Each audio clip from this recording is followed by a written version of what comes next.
दोस्तों स्टडी 91 के online platform में आप सभी का बहुत बहुत स्वागत है। दोस्तों आज आप सभी के समक्ष वर्ल्ड ज्योग्राफी की क्लास लेकर मैं हाजिर हूं और ये हमारी पहली क्लास होगी। सामने आपको लिखा हुआ मिल रहा है दोस्तों 231वां लेक्चर। जी हाँ दोस्तों, इसके पहले हम लोगों ने पूरे 230 लेक्चर में दो बड़े विषय को समाप्त किया, जिसमें पूरा इतिहास, संपूर्ण इतिहास को मैंने पढ़ाया, जिसमें प्राचीन, मध्यकालीन और आधुनिक के तीनों पार्ट शामिल है। उसके बाद दोस्तों हम लोगों ने भारतीय राज्य व्यवस्था की क्लास ली। ठीक है, ये सारी क्लास करते हुए हम पहुंच गए थे अपनी 230वीं क्लास पर और आज स्टार्ट कर रहे हैं दोस्तों वर्ल्ड ज्योग्राफी का लेक्चर। तो आज हमारा 231वां लेक्चर है। अभी तक हमने अपनी क्लास में पूरे 6900 सवाल आपको कवर कराए। आज हम 6901 से लेकर 6930 तक के सवालों को देखेंगे। बहुत शानदार सी क्लास होगी। आप सिर्फ एक मौका दीजिए और जुड़िए हमारे साथ, बहुत मजा आने वाला है। ठीक है, आज की क्लास अगर आप देखेंगे तो डिसाइड हो जाएगा कि नहीं आगे वर्ल्ड ज्योग्राफी की क्लास देखना आपके लिए कितना लाभदायक होगा, ये आप खुद ब खुद जान पाएंगे। ठीक है, स्टडी 91 के प्लेटफॉर्म से कई सारे विषय के लिए फाउंडेशन कोर्स भी लॉन्च किया गया। अभी हम किताबों पर काम कर रहे हैं, अलग अलग कोर्सेज पे काम कर रहे हैं। तो आप एक मौका दीजिए, जुड़िए हमारे साथ और अपनी तैयारी को आगे बढ़ाइए। ठीक है, चलिए स्टार्ट करते हैं दोस्तों आज की क्लास को और बहुत ध्यान से आप चीजों को पढ़िएगा और समझते चलिएगा। ठीक है, बहुत मजा आने वाला है आज के सेशन में,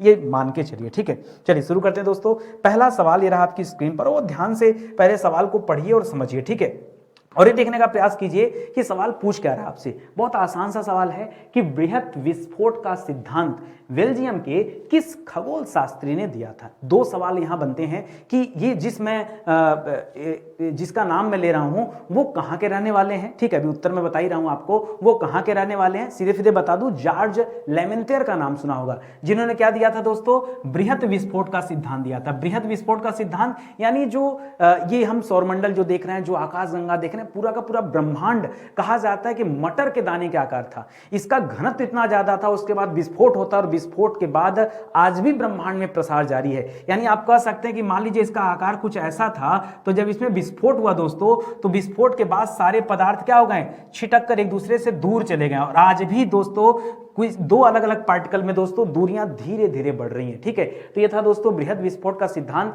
और ये सिद्धांत दिया था जॉर्ज लेमेंटियर ने। किसने दिया था दोस्तों, परीक्षा में बार बार पूछा जाता है, तो आप क्या बताएंगे, जॉर्ज लेमेंटियर ने। ठीक है, यह सिद्धांत दिया था। और ये कहां के रहने वाले थे, ये दोस्तों बेल्जियम के खगोल शास्त्री थे। क्या थे दोस्तों, ये बेल्जियम के खगोल शास्त्री थे। ये आप ध्यान में रखेंगे, बहुत अच्छा सा सवाल है, बार बार आता है परीक्षा में।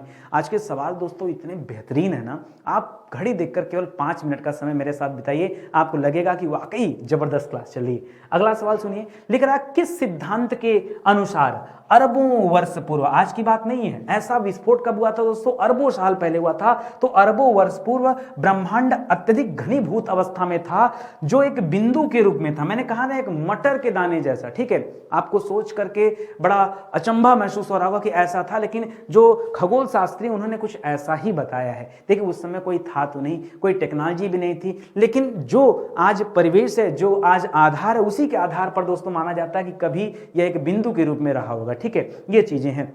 तो अभी पूछ रहा दोस्तों कि वो कौन सा सिद्धांत है। दोस्तों जो बृहद विस्फोट का सिद्धांत है, इसे हम कहते हैं बिग बैंग थ्योरी। क्या कहते हैं दोस्तों, बिग बैंग थ्योरी कहते हैं। तो इसको याद रखेगा, इसी बृहद विस्फोट के सिद्धांत को हम क्या कहते हैं, बिग बैंग थ्योरी के नाम से जानते हैं। ठीक है, बिग बैंग थ्योरी के नाम से जानते हैं, याद रखेगा। ठीक है, बृहद विस्फोट का सिद्धांत, जिसके बारे में जॉर्ज लेमेंटियर ने बताया था। लिख रहा ब्रह्मांड की उत्पत्ति किस विस्फोट से हुई है। तो दोस्तों पुनः आपका जवाब क्या हो जाएगा, अब आपको लगेगा कि सर आप तो एक ही सवाल आप बताने में लगे। नहीं, देखिए एक ही सवाल वाली बात नहीं दोस्तों, सवाल अलग अलग तरीके से आपसे पूछा जाता है, इसलिए आप इनको ध्यान दीजिएगा। चाहे बिग बैंग थ्योरी लिखे, चाहे बृहद विस्फोट लिखे, मैं आपको यह बताना चाह रहा हूं कि एक ही सवाल को अलग अलग तरीके से पूछा जा सकता है। तो आप घबराइए मत, परेशान मत होइए। ठीक है, आइए आगे बढ़ते हैं और कुछ स्पेशल सवालों पर भी हम चर्चा करते हैं। दिख रहा अरबों वर्ष पूर्व ब्रह्मांड जिस बिंदु के रूप में था, उसे विज्ञानियों ने क्या कहा। अब आपको ध्यान दीजिएगा, बिग बैंग थ्योरी नहीं कह रहा है। ठीक है, देखिए विस्फोट को बिग बैंग थ्योरी कहा गया,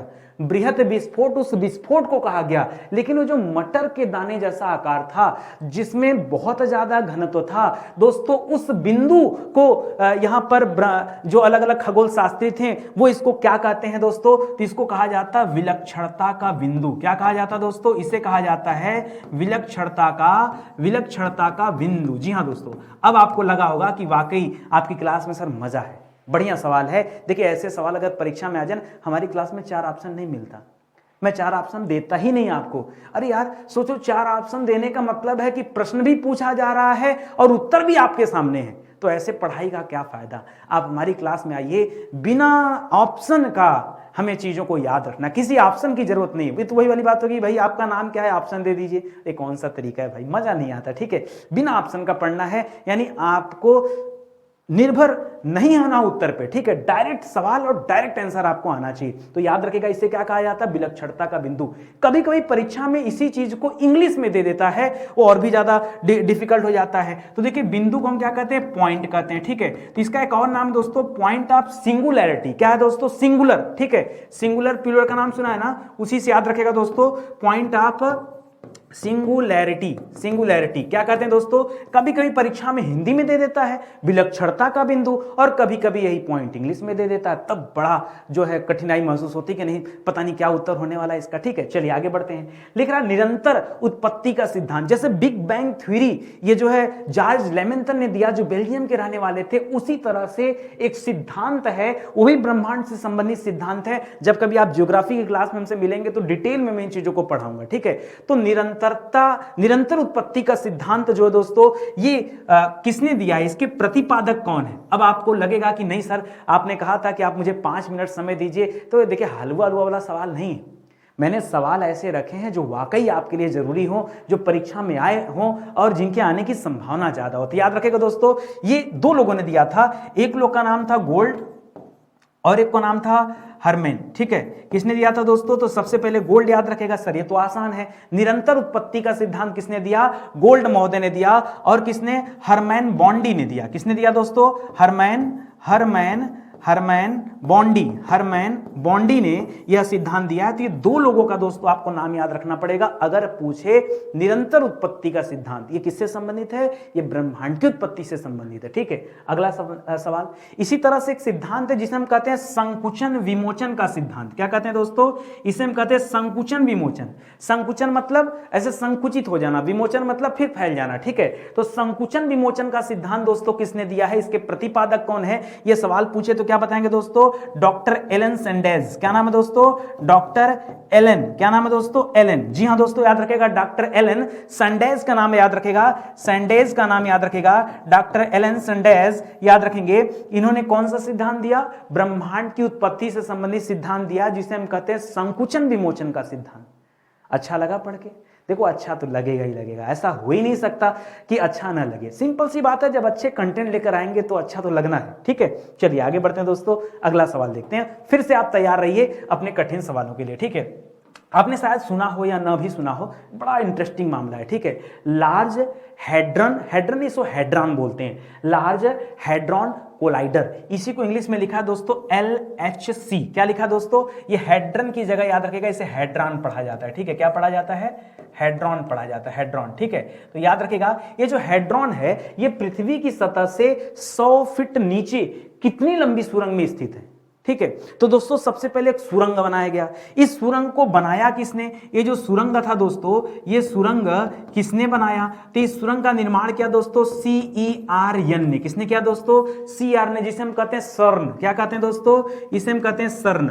अब बच्चा अलग से परेशान, सर ये सर्न क्या है, अभी बताता हूं। एक एजेंसी का नाम है, उस एजेंसी ने धरती के 100 फीट नीचे कितनी लंबी सुरंग बनाई, 27 किलोमीटर लंबी सुरंग है। धरती में सुरंग, आपने दोस्तों पहाड़ों में सुरंग सुना होगा, लेकिन धरती में सुरंग सुना है क्या, तो कितनी लंबी सुरंग है दोस्तों, याद रखेगा 27 किलोमीटर लंबी सुरंग बनाई है। ठीक है, इसी को लार्ज हैड्रन कोलाइडर कहते हैं। आप पढ़िए, बहुत मजा आएगा। ठीक है, और किसने बनाया है, तो यूरोपीय परमाणु, यहां जो सन लिखा दोस्तों, ये मैं इसका फुल फॉर्म बता रहा हूं। ठीक है, याद रखेगा यूरोपीय परमाणु, नाम तो सुना होगा आपने ना, ये एजेंसी वो अंतरिक्ष वाली एजेंसी नहीं, ध्यान दीजिएगा, परमाणु अनुसंधान संगठन। ठीक है, अनुसंधान संगठन। ठीक है, अनुसंधान संगठन ने दोस्तों इसको डेवलप किया है। कितना लंबा दोस्तों, तो ये 27 किलोमीटर लंबी है। ठीक है, एक सवाल और मन में आ रहा होगा, सर ये जो 27 किलोमीटर लंबी सुरंग है, सर है कहां पर, क्या हम जा सकते हैं देखने, नहीं जाने का तो मुझे नहीं पता, लेकिन लोकेशन मैं आपको बता सकता हूं दोस्तों। ये जो सुरंग है ये कहां पर स्थित है, ध्यान दीजिएगा, ये सुरंग बनाई गई है जेनेवा में। कहां बनाई गई दोस्तों, जेनेवा में। और जेनेवा कहां है दोस्तों, जिनेवा है दोस्तों स्विट्जरलैंड में। कहाँ है दोस्तों? स्विट्जरलैंड। कहाँ पर दोस्तों? स्विट्जरलैंड में यह सुरंग बनाई गई है, तो इसको आप ध्यान रखेंगे। बढ़िया सवाल है ना। चलो आ जाओ अगले सवाल पर आते हैं और अगला सवाल देखते हैं। ठीक है, आगे लिख रहा है किस कण में ब्रह्मांड की उत्पत्ति के रहस्य छिपे हैं? वो कौन सा कण है, वो कौन सा कण है जिसमें ब्रह्मांड की उत्पत्ति का रहस्य छिपा है? देखिए ज्योग्राफी जो हमने स्टार्ट किया दोस्तों ब्रह्मांड से स्टार्ट किया, आज हम ब्रह्मांड और तारामंडल के सवाल देखेंगे। और जो आज हमारी क्लास है ना, ये मैंने क्लास कोई बेसिक नहीं रखा है, मैंने क्लास में बेसिक चीज ही बता रहा हूं, बस उसको क्वेश्चन फॉर्मेट में दे रहा हूं ताकि आपको ये समझ में आए कि वाकई इसी तरह के सवाल परीक्षा में पूछे जाते हैं। तो जो ब्रह्मांड की उत्पत्ति का जो रहस्य है, ठीक है, इसी को गॉड माना गया। गॉड, गॉड मतलब भगवान नहीं, वो वाला भगवान की बात नहीं कर रहे हैं, इसको नाम दिया गया गॉड पार्टिकल। उसीलिए मैं आपको याद करने का तरीका दे रहा हूं, तो याद रखिएगा इसको क्या बोलते हैं दोस्तों, इसे कहा गया गॉड पार्टिकल कहा गया। क्या कहा गया दोस्तों?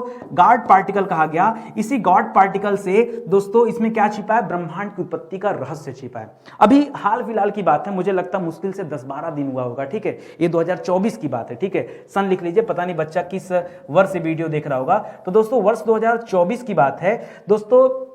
कुछ अंतरिक्ष एजेंसी थी जिन्होंने आकाशगंगा में, जो हमारी आकाशगंगा मिल्की वे आकाशगंगा है, ठीक है, आकाशगंगा, जिस आकाशगंगा में हम रहते हैं उस आकाशगंगा का नाम क्या दोस्तों?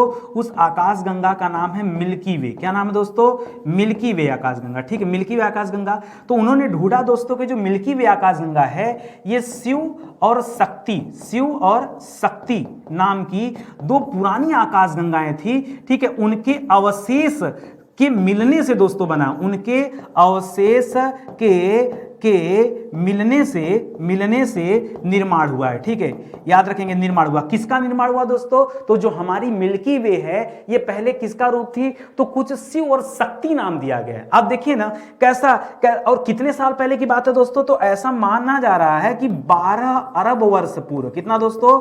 12 अरब वर्ष पूर्व। ये मैं किसी किताब की बात नहीं कर रहा हूं, ना ही अपने वेद पुराणों की बात कर रहा हूं, ये वर्तमान में जो खगोल शास्त्री हैं जो ढूंढ रहे हैं चीजों को, मैं वो चीजें आपको दे रहा हूं। ठीक है, तो अभी हाल फिलहाल की खोज है, इसे भी आप ध्यान में रखेंगे। ठीक है, शिव शक्ति, आप एक बार गूगल सर्च कीजिए, ऐसे ऐसे तथ्य आपको मिलेंगे कि दिल खुश हो जाएगा आपका। ठीक है, आगे देखिए, लिख रहा है गॉड पार्टिकल को अन्य किस नाम से जाना जाता है? ठीक है, तो दोस्तों कहीं कहीं पे इसे गॉड पार्टिकल कहा जाता है और कहीं कहीं पर दोस्तों इसे हिग्स बोसान कहा जाता है। क्या कहा जाता है? हिग्स बोसान कण के नाम से जाना जाता है। ठीक है, क्या कहा जाता है दोस्तों? इसे हिग्स बोसान कण के नाम से जाना जाता है। तो इसे भी आप याद रखेंगे। कोई दिक्कत आपको नहीं ना? बढ़िया बढ़िया सवाल है ना, सवाल तो अच्छे होंगे, आप खाली देखते जाइए। ठीक है, आगे देखिए, लिख रहा ब्रह्मांड का वह अदृश्य पदार्थ, ब्रह्मांड का वह अदृश्य पदार्थ क्या कहलाता है जिसके कारण ब्रह्मांड का लगभग 25% द्रव्यमान बना है? उस अदृश्य पदार्थ को बताना कि उसे क्या कहा जाता है दोस्तों? उसे कहा जाता है डार्क मैटर। क्या कहा जाता है दोस्तों? उसे कहा जाता है डार्क मैटर। देखिए दिन में हम भले आसमान में देखें और आसमान हमें नीला दिखाई दे, ये दोस्तों नीला जो दिखने का कारण है वो कहा जाता है कि जो हमारा पृथ्वी है, इस पृथ्वी पर दोस्तों 2/3 जल है। ठीक है, और 2/3 जो जल है उसका प्रतिबिंब वहां बनता है, इसलिए आसमान नीला दिखाई देता है। और बहुत सारे कारण हैं, बादल हैं, उनसे रिफ्लेक्शन बनते हैं, तमाम कारण हैं। लेकिन जैसे आप पृथ्वी से बाहर जाएंगे आपको अंतरिक्ष में सिर्फ अंधेरा दिखाई देता है, ब्लैक। ठीक है, वो जो ब्लैक है वही क्या कहलाता है दोस्तों? उसी को हम डार्क मैटर कहते हैं। लेकिन सबसे बड़ी बात कि डार्क मैटर को कितना बताया जा रहा है दोस्तों? 25%। तो आपके मन में अगला सवाल आ गया कि सर 100% का विभाजन यहां किस प्रकार किया जाए? तो मैं आपको बताना चाहूंगा दोस्तों, सबसे पहले याद रखिए यहां 5% जो है सामान्य पदार्थ पाए जाते हैं। ठीक है, 5% यहां क्या है दोस्तों?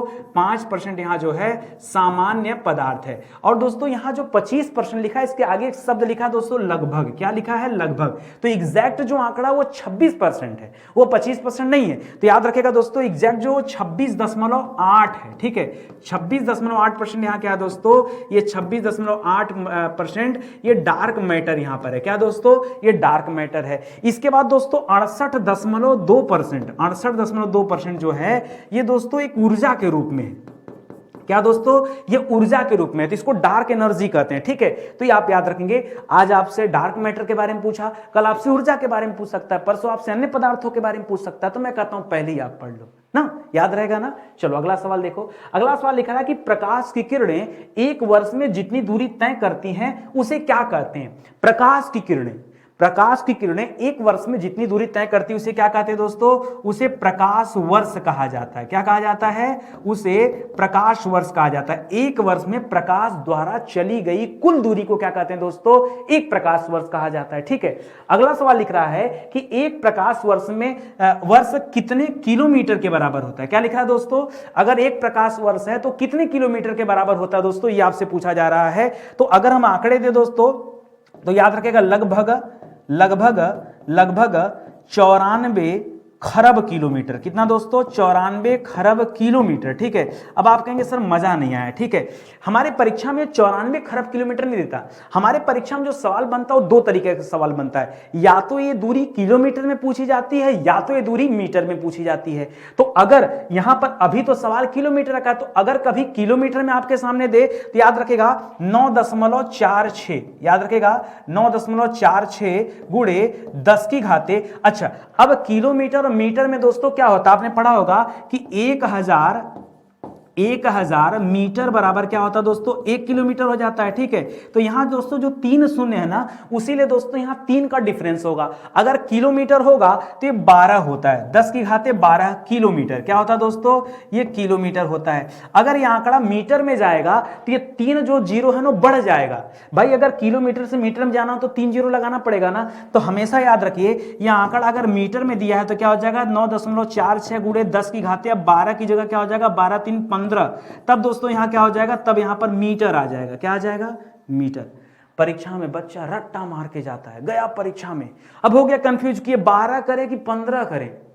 कंफ्यूज नहीं होना भाई, सिंपल सा देखो, किलोमीटर से मीटर में आना तो क्या करना है, 3 जीरो लगाना है। 3 जीरो लगाना है कि बढ़ाना है, अपने देसी भाषा में समझो, 3 जीरो बढ़ाना है। तो अगर 12 से मीटर में जाओगे तो बढ़ाना पड़ेगा। तो 12 3 में क्या, वही 3 जीरो जो बढ़ रहा हो, 12 3 15 हो जाएगा मीटर। कोई दिक्कत नहीं ना, कमेंट करके बताना क्लास कैसी है। ठीक है, चलो आ जाओ अगले सवाल पर आते हैं। लिख रहा है एक पारसेक कितने प्रकाश वर्ष के बराबर होता है। ये दोस्तों दूरी का सबसे बड़ा मात्रक माना जाता है। ठीक है, याद रखिएगा पारसेक को क्या कहा जाता है, पारसेक जो होता है वो दूरी का सबसे बड़ा मात्रक माना जाता है। ठीक है, सबसे बड़ा मात्रक माना जाता है। अभी तो आपने प्रकाश वर्ष के बारे में पढ़ा कि एक साल में प्रकाश कितने किलोमीटर चलता है। हमने अपने भाषा में बता दिया 94 खरब किलोमीटर, लगभग लगा दिया, आंकड़ा थोड़ा ज्यादा है। ठीक है, लेकिन एक पारसेक में कितने प्रकाश वर्ष होते हैं दोस्तों, तो यहां आंकड़ा अलग है। तो याद रखिएगा, यहां कहता है दोस्तों 3.26, 3 दूना 6।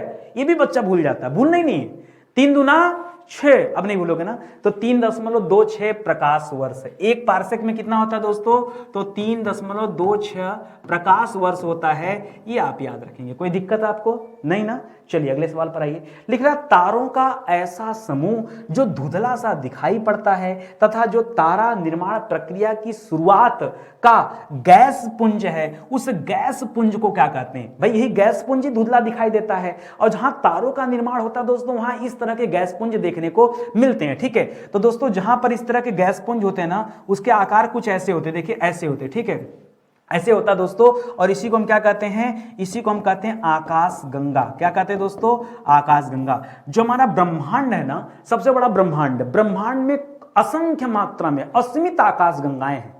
हमारे ब्रह्मांड में असीमित आकाश गंगाएं हैं, जहां पर हम लोग निवास करते हैं, जहां पर हमारी पृथ्वी है, जहां हमारा सौरमंडल है, उस आकाश गंगा का नाम है मिल्की वे।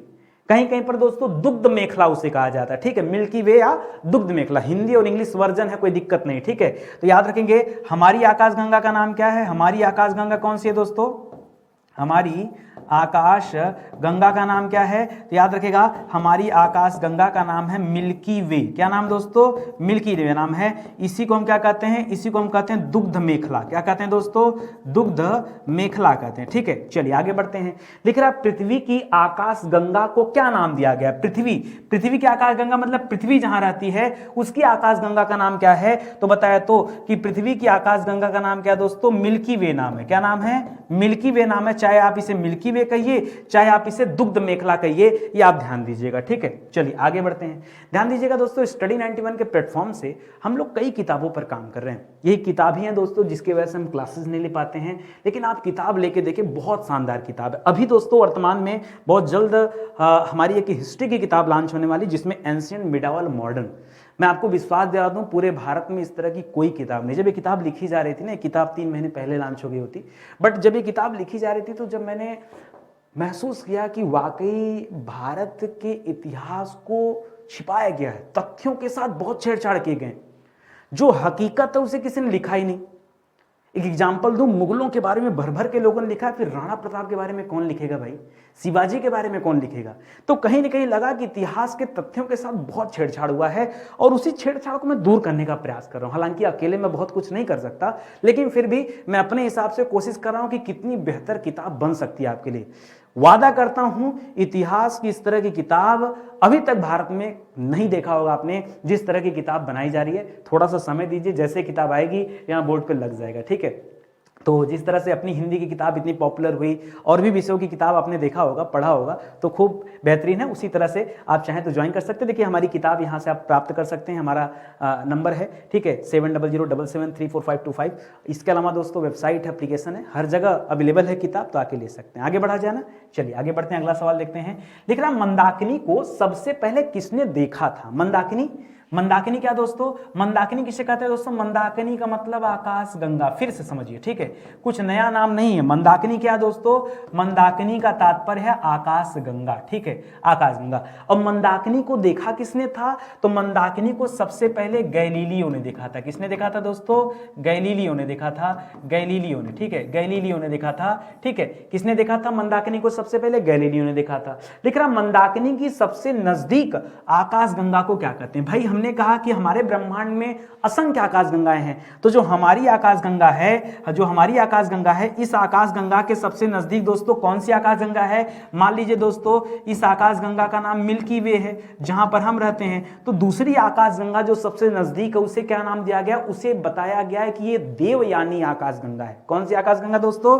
इसे क्या नाम दिया गया है, इसे नाम दिया गया देवयानी आकाश गंगा। क्या नाम दिया गया, देवयानी। तो आपका जवाब क्या हो जाएगा दोस्तों, यहां जवाब क्या हो जाएगा, देवयानी आकाश गंगा, ठीक है, देवयानी आकाश गंगा। ये हमारी आकाश गंगा के नजदीक, सर्वाधिक नजदीक जो आकाश गंगा है वो ये, ठीक है। आगे बढ़िए। लिख रहा, प्रत्येक आकाश गंगा में उपस्थित लाखों तारों का निर्माण किससे होता है। आकाश गंगा में दोस्तों लाखों नहीं, यहां कह सकते हैं कि असीमित तारे हैं, असीमित, ठीक है, असीमित मत बोलिए, असंख्य बोलिए। क्या बोलेंगे, असंख्य तारे। हमारी आकाश गंगा में असंख्य तारे हैं, लाखों से नहीं मतलब असंख्य, जिनकी गिनती नहीं हो सकी, अनगिनत तारे हैं। इन तारों का निर्माण दोस्तों किससे होता है, तो तारों का निर्माण निहारिकाओं से होता है। किससे होता है दोस्तों, निहारिकाओं से।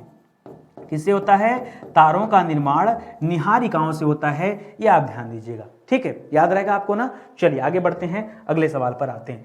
लिख रहा, किसी तारे की जीवन अवधि, किसी तारे की जीवन अवधि उसके किस गुण पर निर्भर करती है, ठीक है। अब बच्चा यहां बहुत गलती करता है, ठीक है, बच्चा समझता है कि तारे की जीवन अवधि उसके ताप पर निर्भर करता है, नहीं, उसका ताप उसकी अवस्था को बताता है। ध्यान दीजिएगा, तारे की अवस्था कैसी है ये क्या बताता दोस्तों, ये ताप बताता, ताप। अब ये जो ताप होता है दोस्तों, ये 3 तरह का होता है। कितने तरह का ताप होता है, 3 तरह का।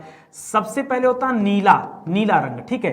देखिए जैसे आपके घर में गैस होगा ना, गैस जिसमें हम लोग खाना बनाते हैं, चूल्हा, ठीक है, तो जैसे गैस भरी होती है तो वहां नीला, जो टेम्परेचर ज्यादा होता है ना, तो रंग कैसा होता है दोस्तों, नीला। अग्नि का स्वरूप नीला होता है, तो जब ताप ज्यादा होगा, सर्वाधिक होगा, तो नीला होगा, ठीक है। तो एक सवाल बनता दोस्तों, नीले तारे का नाम बताइए। नीला तारा दोस्तों, किसी नीले तारे का नाम बताइए। सवाल आता परीक्षा में तो क्या बताएंगे, नीले तारे का नाम है रीजल तारा। कौन सा तारा दोस्तों, एक तारा है उसका नाम है रीजल तारा, वो नीला तारा है। इसी तरह से दूसरे नंबर पे आता है दोस्तों पीला तारा, ठीक है, पीला, ठीक है, पीला तारा। जब गैस धीरे धीरे खत्म होनी शुरू होती है तो दोस्तों क्या होता है, अग्नि की जो लौ होती है उसका कलर कैसा हो जाता है दोस्तों, पीला कलर हो जाता है। अब आपसे पूछा जाता है दोस्तों पीला तारा का एग्जांपल बताइए। पीला तारा का एग्जांपल क्या है, पीला तारा। इसका एग्जांपल क्या है दोस्तों, तो इसका एग्जांपल हमारा सूर्य, सूर्य भी तो एक तारा है, तो इसको पीला तारा कहते हैं। और अंतिम अवस्था जो होती है दोस्तों, होती लाल, ठीक है। तो क्या होता है, अग्नि जब सबसे कमजोर हो जाती है तो उसका रंग लाल हो जाता है, तो उसे कहते हैं लाल तारा। तो दोस्तों जब लाल तारा हो जाता है ना, तब इसमें विस्फोट हो जाता है। तारों में विस्फोट होता है तो 2 कंडीशन बनती है, ठीक है। आगे अभी बताया जाएगा आपको, श्वेत वामन या लाल दानव, ठीक है। उसके बाद दोस्तों होता है न्यूट्रॉन तारा बन जाता है, कुछ में विस्फोट होकर समाप्त हो जाते हैं, और कुछ होते हैं दोस्तों जो ब्लैक होल का रूप ले लेते हैं, ठीक है। सब डिस्कस किया जाएगा। अभी हमारे सवाल का जवाब क्या है ये समझिए। लिखा है किसी तारे की जीवन अवधि उसके किस गुण पर निर्भर करती है? तो याद रखेगा दोस्तों, यह उसके आकार पर निर्भर करती है। किसके? यह तारे के आकार पर निर्भर करती है कि उसकी जीवन अवधि क्या होगी। क्योंकि तारे अगर बड़े होंगे तो दोस्तों उसमें नाभिकीय संलयन की प्रक्रिया लंबे समय तक चलेगी, तो उसका जीवन काल लंबा होगा। अरे जैसे एक स्वस्थ मनुष्य और एक कुपोषित मनुष्य में क्या अंतर है? जो कुपोषित होगा जल्दी मर जाएगा और जो स्वस्थ होगा लंबे समय तक जिएगा। ऐसा ही तारों के साथ होता है। तो तारे के आकार अगर बड़े हैं तो उनकी जीवन अवधि बड़ी होगी, तारे का आकार छोटा है तो उनकी जीवन अवधि कम होगी। काम समझ में आ गया ना? तो ताप वाली जो व्यवस्था है दोस्तों वो अलग मामला है, ये ध्यान दीजिएगा, परीक्षा में गलतियां होती यहां पर। आगे देखिए, लिख रहा है एक सोलर द्रव्यमान रखने वाले सूर्य के आकार के तारे की जीवन अवधि कितनी होती है? कह रहा जितना बड़ा हमारा सूर्य है अगर उतना द्रव्यमान किसी तारे के पास है तो दोस्तों उसका जीवन अवधि कितना होगा? यानी हमारे सूरज जैसा होगा। और हमारे सूर्य की जीवन अवधि जो दोस्तों वो माना गया है 10 बिलियन ईयर। कितना बताया गया दोस्तों? 10 बिलियन ईयर, ठीक है, वर्ष, ठीक है, ईयर या वर्ष, ठीक है। तो ये दोस्तों सूर्य का है, तो इसी तरह सबका रहता है, ठीक है, तो इसको ध्यान दीजिएगा। लिख रहा वृद्धावस्था में, वृद्धावस्था का मतलब क्या दोस्तों? वृद्धावस्था मतलब यानी अब वहां क्या हो रहा है दोस्तों? वो लाल रंग हो गया, ठीक है, लौ का रंग कैसा हो गया? लाल हो गया, अब वो समाप्त होने वाला है। लाल का मतलब क्या है? तारों में देखिए होता है नाभिकीय संलयन। क्या होता है दोस्तों?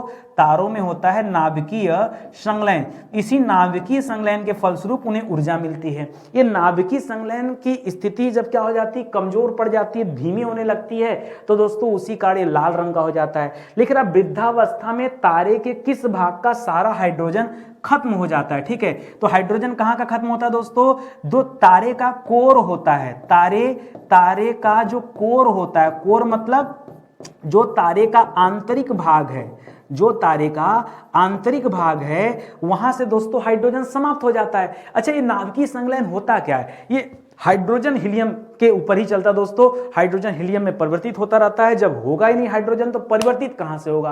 और जब परिवर्तित नहीं होगा तो दोस्तों ये दिक्कत होगा, अब तारे मरने वाले हैं। तो जिस तरह से जीवन मरण के चक्र से इंसानों को गुजरना पड़ता है, उसी तरह से ये संसार की जितनी भी वस्तुएं हैं उनको भी जीवन मरण के चक्र से गुजरना ही पड़ता है। ये अलग बात है कि लाइफ साइकिल अलग अलग चीजों की अलग अलग होती है, ठीक है। आगे बढ़िए, लिख रहा है जब तारे में नाभिकीय संलयन की प्रक्रिया रुक जाती है, ओहो, जिस तरह से हमारा हार्ट पंपिंग करता है ना, अगर हार्ट पंप करना बंद कर दे तो हार्ट अटैक आ जाता है ना, और अटैक आया तो व्यक्ति गया। उसी तरह से तारों में नाभिकीय संलयन की प्रक्रिया अगर रुक गई तो फिर तारों की मृत्यु हो जानी तय है। लिख रहा है तो उसकी सतह फैल जाती है, वह तारा ठंडा पड़ जाता है, क्योंकि नाभिकीय संलयन हो नहीं रहा है तो उसके रुकने की वजह से क्या हो जाता है दोस्तों? सतह फैल गया और तारे ठंडे पड़ जाते हैं। इस अवस्था में तारे क्या कहलाते हैं? तो इस अवस्था में दोस्तों तारों को क्या कहा जाता है? तारों को कहा जाता है लाल दानव। क्या कहा जाता है दोस्तों? लाल दानव कहा जाता है, ठीक है। एकदम वो मरने वाली अवस्था पे हो जाता है, मरणशील, ठीक है। इसको कौन सी अवस्था है दोस्तों? यह तारे की मरणशील अवस्था है। क्या दोस्तों? मरणशील अवस्था है, ठीक है, ठीक है। मरने के बाद जैसे अच्छी आत्मा होती है तो स्वर्ग जाती है, ठीक है, और अगर बुरी आत्मा होती है तो दोस्तों क्या आती? भटकती रहती है। उसी तरह से यहां होने वाला, ठीक है। तो कुछ तो स्वर्ग चली जाएंगी और कुछ भटकेंगी। जो भटकेंगी वो क्या बन जाएंगी? ब्लैक होल बन जाती हैं। बताएंगे आगे, सुनिए। लिख रहा लाल दानव अवस्था के पश्चात, चलो मान लिया कि सर लाल दानव बन गए तारे, ठीक है, उसके पश्चात तारे की अगली अवस्था किस पर निर्भर करती है? ठीक है, आगे दोस्तों तारों के साथ क्या होने वाला है, क्योंकि अभी तारे मरे नहीं हैं, अभी मरणशील अवस्था में हैं, मरने वाले हैं, अंतिम गिनती उनकी चल रही है, ठीक है, तो मरणशील अवस्था में है। तो दोस्तों अब लाल दानव तो बन गए, लाल दानव के दौरान दोस्तों नाभिकीय संलयन की प्रक्रिया रुक गई है, सतह फैल गए हैं, तारे ठंडे हो रहे हैं। अब अगला स्टेप दोस्तों क्या होने वाला है? तो अगला स्टेप डिपेंड करता है उसके द्रव्यमान पर। किस पर डिपेंड करता है दोस्तों? उसके द्रव्यमान पर, ठीक है, उसके द्रव्यमान पर। एक दोस्तों हमारे देश के बहुत बेहतरीन व्यक्ति थे जिनका नाम था चंद्रशेखर जी, ठीक है, चंद्रशेखर जी। वो चंद्रशेखर आजाद की बात नहीं कर रहे हैं दोस्तों, ये एक प्रसिद्ध विद्वान है, ठीक है, चंद्रशेखर जी, ठीक है, ठीक है। चंद्रशेखर जी ने बताया कि जो हमारा सूर्य है, ठीक है, कहा सूर्य के द्रव्यमान, सूर्य के द्रव्यमान, ठीक है, द्रव्यमान का 1.44 गुना, ये दोस्तों होना चाहिए कम से कम। अगर इतना है, ठीक है, तो उसी को मान लिया गया द्रव्यमान सीमा, द्रव्यमान सीमा, या फिर उसी को कह दिया गया चंद्रशेखर सीमा। क्या कह दिया गया? इसके लिए पता है भाई, पुरस्कार उनको मिला था, नोबेल पुरस्कार, ठीक है, चंद्रशेखर जी को। तो चंद्रशेखर जी ने बताया कि भाई जो तारे होते हैं, हम सूर्य की बात नहीं करें, अन्य तारे भी मरते रहते हैं, तो जो तारा मरने वाला है उस तारे का द्रव्यमान अगर सूर्य के द्रव्यमान के 1.44 गुना तक है, तब वहीं से कंडीशन बदलेगी। अगर उतना है तो दूसरी बात है, उससे नीचे है तो दूसरी बात है। बात समझ में आ गई? किसने बताया था? चंद्रशेखर जी ने बताया था, और इसी को क्या नाम दिया गया? चंद्रशेखर सीमा का नाम दिया गया। आई बात समझ में? अब सुनिए आगे लिख रहा है, यदि तारे का द्रव्यमान सूर्य के द्रव्यमान के 1.44 गुना की सीमा के भीतर है, यानी उसके अगर अंदर आ रहा है, ठीक है, इतना नहीं है, सूर्य से छोटा है या सूर्य के द्रव्यमान के बराबर है, तो दोस्तों उसके साथ क्या होगा? तो वो किस प्रकार का तारा बन जाएगा? वो श्वेत वामन बन जाएगा। क्या बन जाएगा? श्वेत वामन, ठीक है। श्वेत वामन दोस्तों एक कह सकते हैं चट्टान जैसा बन जाएगा, पड़ा रहेगा, वैसे घूमता रहेगा, ठीक है, किसी के गुरुत्वाकर्षण में जाएगा, उसकी तरफ आकर्षित होकर पहुंच जाएगा उसकी तरफ, ठीक है, वो श्वेत वामन के रूप में हो जाएगा, कोई दिक्कत नहीं है, ठीक है, अगर इसके अंदर है तो। लेकिन अगर इससे ज्यादा द्रव्यमान है, 1.44 गुना से अगर ज्यादा द्रव्यमान है, तब दोस्तों कहानी अलग हो जाएगी, ठीक है। सुनिएगा, लिख रहा है किस अवस्था में तारे में नोवा या सुपरनोवा विस्फोट होता है। नोवा मतलब छोटा विस्फोट, ठीक है, और सुपरनोवा मतलब बड़ा विस्फोट, ठीक है। तो नोवा में क्या होता है दोस्तों? छोटा विस्फोट होता है, ठीक है, छोटा विस्फोट, ठीक है, छोटा विस्फोट। और सुपरनोवा मतलब क्या हो जाएगा? बड़ा विस्फोट हो जाएगा, बड़ा विस्फोट हो जाएगा, ठीक है, बड़ा विस्फोट। बहुत सारे बच्चों के मन में आ रहा होगा, सर इतना बड़ा विस्फोट अंतरिक्ष में होता और हमें सुनाई नहीं देता। अरे नहीं सुनाई देगा, ध्वनि निर्वात में नहीं गमन करती ना। चंद्रमा पे भी विस्फोट होगा तो हमें नहीं सुनाई देगा, क्यों? क्योंकि ध्वनि को चलने के लिए माध्यम की जरूरत होती है, और बाहर तो माध्यम है नहीं, इसलिए आपको सुनाई नहीं देगा। चाहे विस्फोट बहुत बड़ा हो जाए, बहुत छोटा हो जाए, सुनाई नहीं देगा, दिखाई दे सकता है, सुनाई नहीं दे सकता है, ठीक है, समझिएगा। देख रहा किस अवस्था में तारे में नोवा या सुपरनोवा विस्फोट होते हैं दोस्तों? तो याद रखेगा, जब वो श्वेत वामन के रूप में होता है, ठीक है, जब तारा क्या होता है दोस्तों? श्वेत वामन के रूप में हो जाता है। और श्वेत वामन कब होता है दोस्तों? जब सूर्य के द्रव्यमान के 1.44 गुना के अंदर अगर दोस्तों बात बनती है, अंदर है, तब दोस्तों वह श्वेत वामन बनता है, तभी इसमें नोवा या सुपरनोवा विस्फोट होता है। अब बात आती है सर ज्यादा रहेगा तो, आइए देखते हैं, ज्यादा रहेगा तो दो चीज बनेगा, ठीक है, सुनिएगा। लिख रहा है नोवा या सुपरनोवा विस्फोट वाले तारे की कोर सौर्यिक द्रव्यमान से कितनी बड़ी होने पर उसका सिकुड़न तब तक जारी रहता जब तक कि उसके इलेक्ट्रॉन और प्रोटॉन मिलकर न्यूट्रॉन नहीं बना देते, तब तक दोस्तों उसका सिकुड़न जारी रहता है। जितने इलेक्ट्रॉन प्रोटॉन उसके अंदर हैं, अब तो नाभिक की संलयन समाप्त हो चुका है, तो जितने इलेक्ट्रॉन प्रोटॉन अंदर हैं वो न्यूट्रॉन बनना शुरू हो जाते हैं दोस्तों। कब से कब तक की कंडीशन दोस्तों? तो जो कंडीशन है वो दोस्तों 1.44 से लेकर 3 गुना तक, ठीक है, 1.44 गुना से लेकर 3 गुना तक दोस्तों अगर सौर्यिक द्रव्यमान है, तब इस तरह के केस से उसको गुजरना पड़ता है। लिख रहा नोवा या सुपरनोवा विस्फोट वाले तारे में जब इलेक्ट्रॉन प्रोटॉन मिलकर न्यूट्रॉन बना देते हैं, अभी तो यहां बन रहे थे, अब जब बन जाते हैं तो उस अवस्था को क्या कहते हैं? उसी अवस्था को कहते हैं न्यूट्रॉन तारा। क्या कहते हैं दोस्तों? उसी अवस्था को क्या कहते हैं? न्यूट्रॉन तारा, ठीक है भाई, सब न्यूट्रॉन बन गए हैं, इसीलिए इसे क्या कहा गया? न्यूट्रॉन तारा। जो न्यूट्रॉन तारा होते हैं ये बड़े तेजी से घूमते हैं, बहुत तेजी से घूमते हैं, इसीलिए उन्हें क्या कहते हैं? पल्सर। पल्सर, ठीक है, अपाचे नहीं, पल्सर। तो याद रखेगा, न्यूट्रॉन तारे किस तारे से ज्यादा घनत्व, गुरुत्वाकर्षण के कारण होता है दोस्तों, न्यूट्रॉन तारे किस तारे से ज्यादा घनत्व होता है? न्यूट्रॉन तारे में किस तारे से ज्यादा घनत्व होता है दोस्तों? तो न्यूट्रॉन तारे में श्वेत वामन जो तारा होता है उससे ज्यादा घनत्व होता है। श्वेत वामन तारे से ज्यादा घनत्व होता है। देखिए निर्माण दोस्तों श्वेत वामन से ही हुआ है, लेकिन दोस्तों बाद में घनत्व ज्यादा हो गया। क्यों घनत्व ज्यादा हो गया? क्योंकि समस्त इलेक्ट्रॉन और प्रोटॉन, समस्त